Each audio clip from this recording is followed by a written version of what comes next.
kaji menghimpun kaji Kaji kepada Nabi Allah Nabi maju dalam perang Nejang takut si kafir Hamdahkan lakuan gerak sampai tanya oleh Allah Bedah Abu Zubaidah berangkat dan ikut Nabi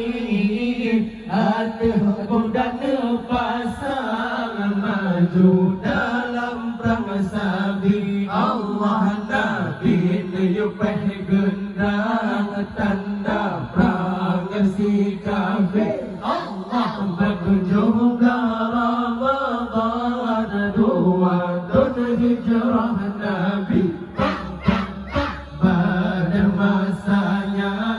keyur perang Yahudi Allah kafir kaji menghimpun kaji Kaji kepada Nabi Allah kafir kaji menghimpun kaji Kaji kepada Nabi Allah Ali bin Abi Thalib mengangkat ke pahlawan tegak hadapan dengan Zulfaqar ke penari Allah sehingga kesutam kafir bertaruh di dalam sikawan kafir yang dalam pesawat di kanan Sayyidina Ali Allah nazir yupeh gendang tanda perang si kafir Allah berkunjung Ramadan dua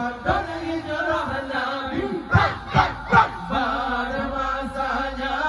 geyur perang Yahudi Allah kafir kaji menghimpun kaji Kaji kepada Nabi Allah kafir kaji menghimpun kaji Kaji kepada Nabi Allah nasib di Abu Jahal musuh orang Islam mati dalam perang Badar isi dan dia bangkit Allah kafir yang ada begitu takbir pun berkumandang bendera umat Islam jilid aduh pun jadi Allah Nabi niupeh gendang tanda perang si kafir Allah berkunjung Ramadan dua dan hijrah Nabi pada masanya geyur perang Yahudi Allah kafir kaji menghimpun kaji Kaji kepada Nabi Allah kafir kaji menghimpun kaji Kaji kepada Nabi Allah Nabi maju dalam perang jangan takut si kafir Hamdahkan lakuan gerak sampai tanya oleh Allah Bedah Abu Zubaidah berangkat ikut Nabi Aduh kuda pasang maju dalam perang sabi Allah Nabi niupeh gendang tanda perang si kafir Allah berkunjung Ramadan dua tahun hijrah Nabi pada masanya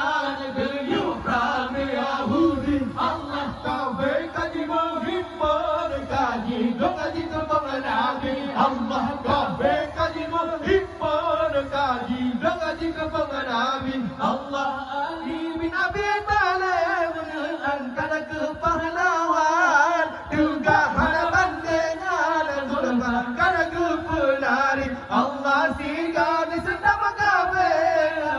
nama kailam sikan kafir yang ada misal dengan Sayyidina Ali Allah Nabi niupeh gendang tanda perang si kafir Allah berkunjung